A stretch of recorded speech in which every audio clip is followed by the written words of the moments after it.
Overnight developments interesting है। Harshada, fortnightly review सामने।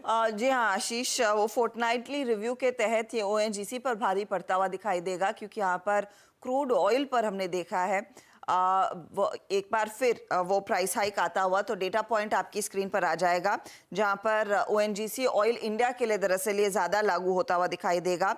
भाव बढ़ा दिए गए हैं, 9,000 रुपए प्रति टन के आसपास वो आते हुए दिखाई दिए हैं, और इसका सीधा खामियाजा ऑफ कोर्स पहले ओएनजीसी पर ही पड़ता हुआ दिखाई देगा। अगर आप देखें तो 41% तक का स्पाइक है, 9,600 रुपए प्रति टन। वो अब विंडफॉल टैक्स इनको देना पड़ेगा। दूसरे प्रोडक्ट्स पर खास कोई बदलाव नहीं किया गया है, लेकिन ये एक चीज है जो ओएनजीसी और ऑयल इंडिया के लिए नेगेटिव है।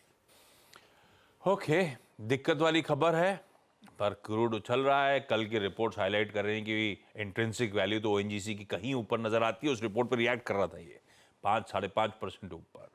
और वैसे ही ध्यान रखिएगा, इजराइल ईरान कॉन्फ्लिक्ट एस्केलेट नहीं हुआ है, पर सिचुएशन दिक्कत भरी बनी हुई, तो क्रूड को लेकर वो थोड़ा सा कंसर्न्स रहेंगे। खैर, क्रूड उछला हुआ है, विंडफॉल टैक्स पे करना है इनको। कविता जी, और अच्छा खासा मीनिंगफुल 41% का जंप। कैसा लग रहा है चार्ट में? आप शॉर्ट जाओगे स्टॉक में या नहीं जाओगे? आशीष जी, ओएनजीसी कल ही बहुत अच्छा एक मूव देकर गया है और अपने रेजिस्टेंस पर जाकर क्लोज हुआ है। तो साइडवेज में ये अभी फिलहाल रेजिस्टेंस पर है। तो मुझे लगता है because of that news might ये अगर रेजिस्टेंस नहीं क्रॉस करता है, 284 का रेजिस्टेंस है, तो रेजिस्टेंस से एक शॉर्ट प्ले आप क्रिएट करना चाहते हैं तो ये पॉसिबल है। 268 262 के प्राइस लेवल के लिए आप इस पर एक शॉर्ट ट्रेड इनिशिएट कर सकते हैं with the stop loss of 284। Whereas oil India का चार्ट पर ज्यादा वीकनेस आ सकती है, बट इन एनी केस दोनों ही काउंटर अपने 10 ईएमए के ऊपर अभी सेटल्ड है। आई सजेस्ट कि अवॉइड ही करें, वो ज्यादा बेहतर होगा, बिकॉज क्रूड को भी हमें देखना पड़ेगा। तो अब बेटर है कि एज ऑफ नाउ आप इन दोनों ही काउंटर पर कोई ट्रेड ना लें भाई। ऐसा नहीं है कि वीकनेस आएगी। कल अच्छे मूव्स थे। अगर दोनों में से कोई ज्यादा वीक है, वीक हो सकता है वो ऑयल इंडिया है, पर दोनों में ही कविता जी कह रही है इस खबर पे रिएक्शन की जरूरत नहीं, कोई ट्रेड लेने की जरूरत नहीं है हमको। हर्षदा के बाद वापस चला जाए और बचे हुए सारे स्टॉक्स।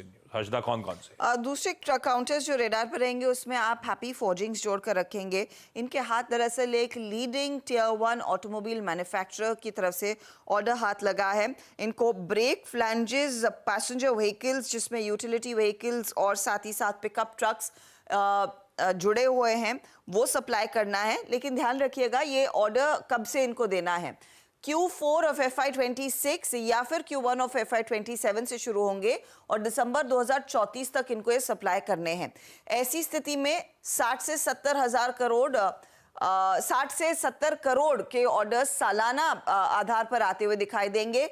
कुल ऑर्डर का जो क्वांटम है 8 सालों का करीब 500 करोड़ के आसपास का है, इसीलिए वो आज स्टॉक फोकस में। ट्रांसफॉर्मर एंड रेक्टिफायर रेडार पर रहेगा। Gujarat energy transmission corporation limited ने स्टॉप डील इमीडिएट तौर पर रद्द कर दी है। ऐसी स्थिति में गेटको को कंपनी अब सप्लाई करती हुई दिखाई देगी। ये इनफैक्ट कुछ नकली माल सप्लाई करने के आरोप इस कंपनी पर लगे थे, उसके बाद वो कॉन्ट्रैक्ट स्टैग्नेंट था, अब वो फिर से रीइनिशिएट होता हुआ दिखाई दिया है। तो वो स्टॉक आप रेडार पर रखेंगे, पॉजिटिव है TRIL के लिए। सन फार्मा एडवांस रिसर्च ये भी रेडार पर रहेगा। दरअसल कल कॉन कॉल हुआ है, उसमें कुछ हाइलाइट्स कंपनी की तरफ से आई है। कंपनी की पोर्टफोलियो रिस्ट्रक्चरिंग की अब तैयारी साफ तौर से दिख रही है। ये एक आउट लाइसेंसिंग पार्टनर की तलाश में है। कुछ अर्ली एसेट्स के लिए भी दरअसल पार्टनर की तलाश होती हुई दिखाई देगी। एक पर्टिकुलर लुकीमिया का ड्रग है जहां पर अपने बिजनेस की डेवलपमेंट एक्टिविटी फिर से रीइंस्टेट करते हुए दिखाई देंगे, और इक्विटी बढ़ाने का कोई इरादा फिलहाल कंपनी का है नहीं। ये कुछ चीजें कंपनी ने कहे हैं। $2 करोड़ का कैश कंपनी के हाथ में है, उसी को यूटिलाइज करेंगे और बेसिकली कंपनी कॉस्ट कटिंग पर अब फोकस करती हुई दिखाई देगी। ये कुछ तमाम चीजें सन फार्मा एडवांस रिसर्च के दरअसल उस कॉन कॉल में उभर कर आई। साथ ही आप रेडार पर रखेंगे एविएशन स्टॉक्स, जहां पर इंटरग्लोब एविएशन के फेवर में दरअसल मार्केट शेयर बढ़ा है। 60.1% से बढ़कर 60.5% पर आया। विस्तारा की जो फ्लाइट्स ग्राउंड हुई थी उसका क्लियरली इम्पैक्ट है। एयर इंडिया का मार्केट शेयर 13% के ऊपर निकलता हुआ दिखाई दिया है। स्पाइस जेट के मार्केट शेयर में हमने देखा है बहुत मामूली बढ़त है 5.2 से 5.3, लेकिन आप गौर करिएगा कि 30 बेसिस पॉइंट विस्तारा के मार्केट शेयर घटे हैं जो लार्जली बाकी सभी में बटा है। इसीलिए वो आज इंटरग्लोब एविएशन का शेयर आप रेडार पर रखेंगे। मनप्पुरम फाइनेंस बोर्ड बैठक है 19 अप्रैल को, $500 मिलियन कंपनी रेस करना चाहती है। उसको लेकर बोर्ड अप्रूवल की जरूरत होगी।